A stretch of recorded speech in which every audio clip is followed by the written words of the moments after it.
indeed, Stevie Jane, Ulrika Mary Pippa and Isabel Kitchen Singh.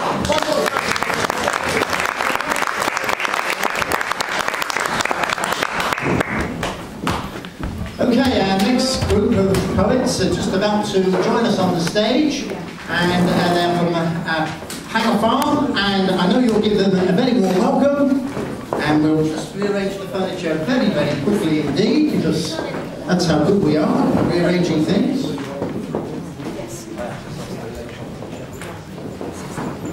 We're doing last year.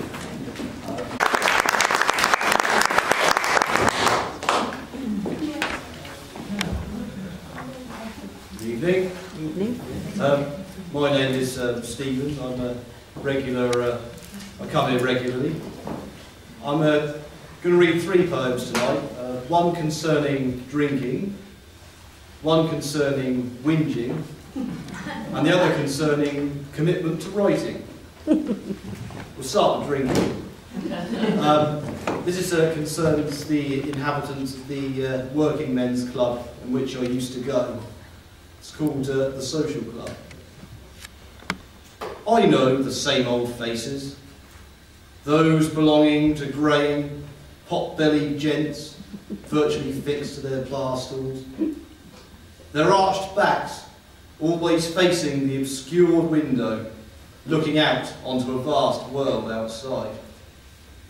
The type whose drinks are poured and already waiting on the drip map when they arrive, whose wives, past lives and offspring must have upped sticks and gone.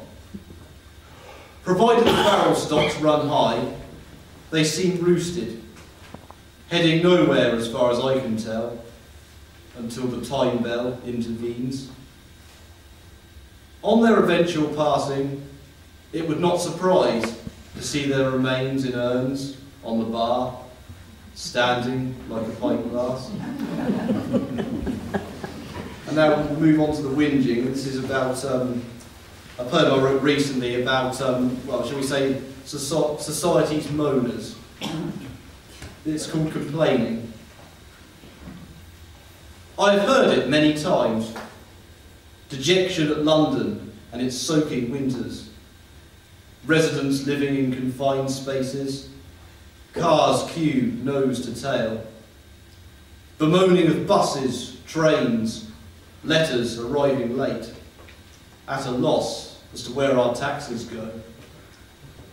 Beneath hood and umbrella, these people stare downwards, wishing the pound stretched further, never looking up to notice corrugated housing, open sewers running, villagers all heading to collect water from that single pump. And we'll end, this is about someone who's decided to commit their life to writing. This is called Devotion.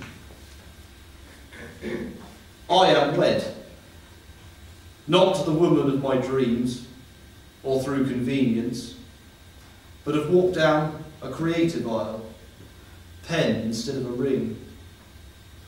And those cynical voices talk amongst themselves, saying you cannot approach the front line of love, viewing the whole subject from a general safe distance. I see an opening for someone choosing to document life rather than live it.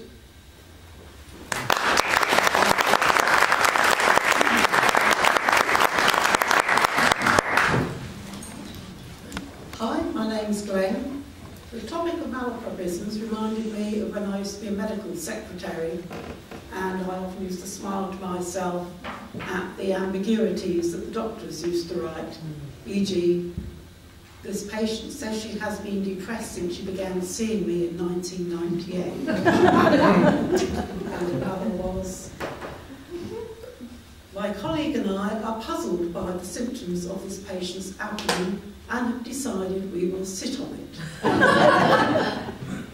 And then, of course, one does make typos, and one little letter can make all the difference. Examination of this gentleman's genitalia was normal, although he was circus-sized. A poem. called Whilst Waiting. You always keep me waiting. Where have you been so long? The theatre has started. The usherettes have gone. But instead of agitating, I've written a song. So long, so long. I've set myself a challenge for this last poem to memorise it, so hopefully I will, but I've got my props. Right, this poem is called Let Google Dogs Lie. I went to bed last night feeling incredibly sober, despite comfort, cheese and crackers washed down with plenty wine. For I switched on the PC last night. Oh, what a strange thing is Google. Clicked on impulse, curious by memories, stirred by YouTube. So I typed in your name and your village, for it was doubtful you would ever move. And yes, your name cropped up in Search UK. You're listed a few times. Something haunted me. I clicked on. Deep breath. Clicked again. Under a list those candles lit for, I froze at 2 words. Salisbury Hospices. Yet scrolled down. An obituary. Summer 2006. A tribute from Leah said, my granddad rocked. And the dog that's me, scratching for the bone that's you, unearthed a few facts. Plenty of announcements. Many loved you as I once did. Funeral details. You're about to be buried where born and bred. I'll calculate you didn't quite reach 60 and guess the obvious diagnosis. After pain bravely borne, you slipped away peacefully. And I'm sad, dreadfully sad. I've always imagined you contented at home. And I remember the chemistry, our teenage shyness clashing with reality. How magical minds store memories. It's easy to picture you still. Long blonde hair and eyes blue, bashing out the rhythm, banging out the bass. Steady boy whose drum could only beat on his own turf. Grinning at me, dancing girl with itchy feet. Walking home, hand in hand, down the village street. How long ago a life lesson was learned. Strong sexual attraction doesn't always balance with minds in common. I moved away, you stayed put. I'm still here, and you've passed on. So I lit a candle, seemed logical, sipped my Merlot, and thanked God for his miracles, letting me survive many near escapes. And I hoped heaven brought comfort to your loved ones, so their sorrow has ease. Then I watched the candle flicker, blew you a kiss of gratitude. Sleep tight, past love. Good night.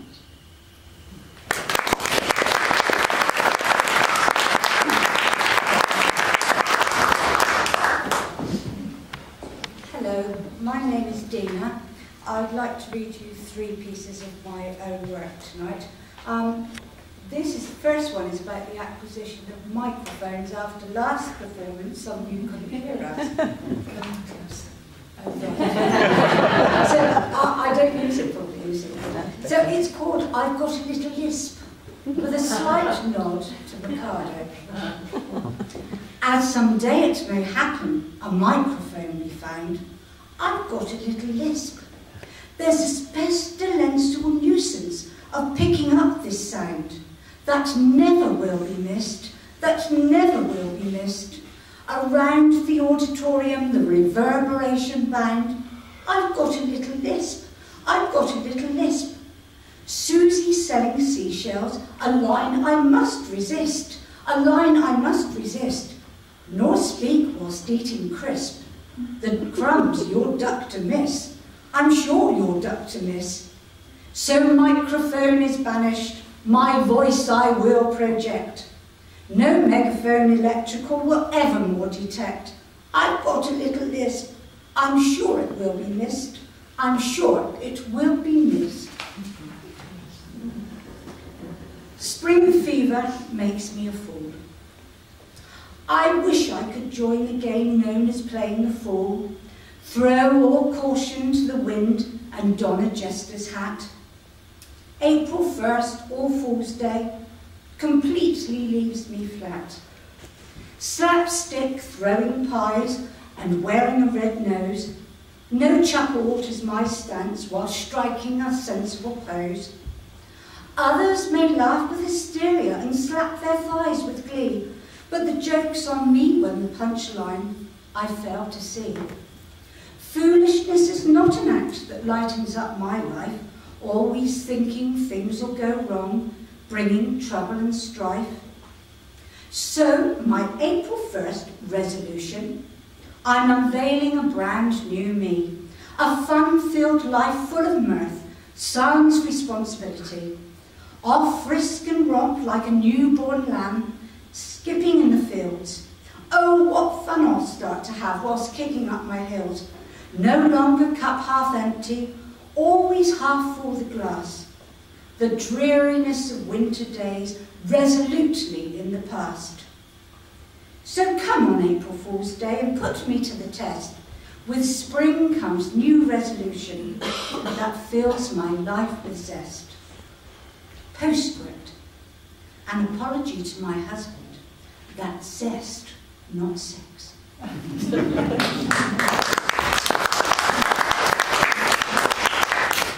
And a slightly more serious one. In passing.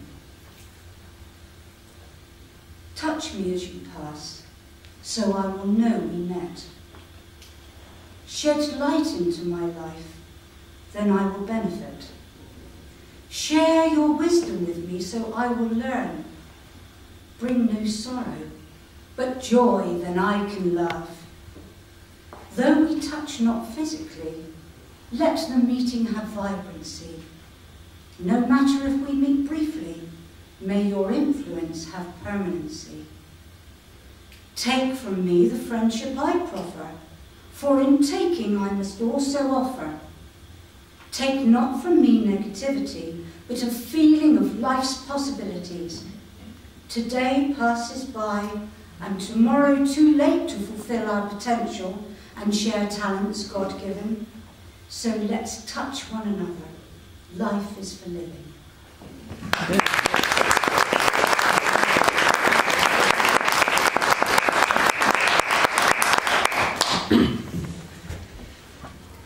I've got, is that better? I've got 3 poems with the mic and then one without, and you'll see why. Waking up to poetry, this is what it's called. I only started reading poetry because the books were thin, with not many words on every page that I'd have to get stuck in. So time for much reading, no time for much reading, or so I thought. Big, thick novels were not for me, so I chose slim volumes, which held within this stuff called poetry. And I was hooked. As each poem gave such meaning in each line, I collected more books. I devoured their works, from the ridiculous to the sublime. Finally, after years of absorbing, my own work started to flow. At last I had found the right form and sound, which allowed my soul to grow. So now with my friends, we all share our choice, and I add my poems, this my new voice. Actually, I think I'll go with that thing. If anyone can't hear me, please indicate. Is that okay? Yes. Thank you. Someone's got to do it. Hard and round, purple and black, the shiny beetle hoists on its back a treasure it's found.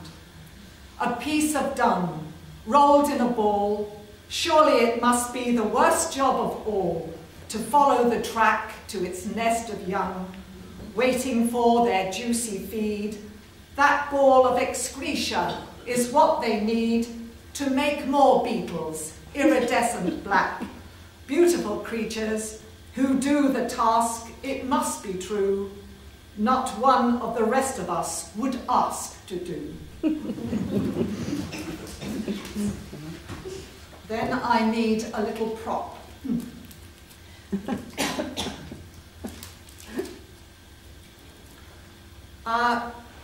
I have a neighbour, or I had a neighbour, who used to work in the glove industry in Totton, and my mother-in-law at the same time worked in Dent's factory in Worcester. This is dedicated to those two ladies. It's called I Love This Glove.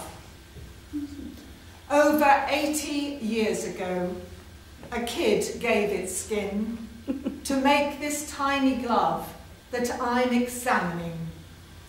With occasional blemishes, the leather is still cream. When it was new, was it white, as I'm imagining? So perfect the seams, after these many years. How could the thread last without any tears? Still glistening at the wrist, 2 pearl buttons shine. The buttonholes were sewed by hand, taking much precious time.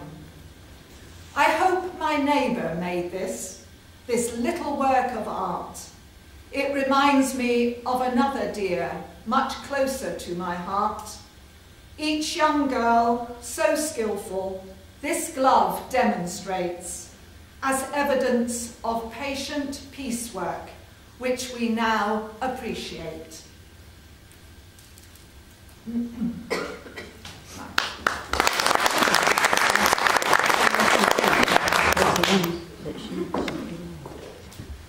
I have 2 nieces in Gloucestershire. They had strong accents when they were children, and they used to think that I was posh. So they called me after an actress on TV. Joanna and I.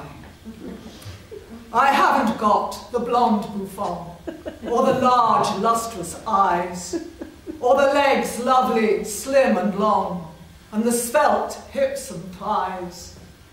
But sweetie, I can speak as I breathe, and I've certainly got the teeth.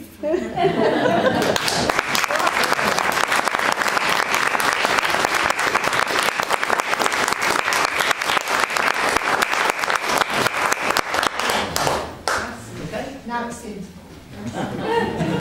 Now it's interval.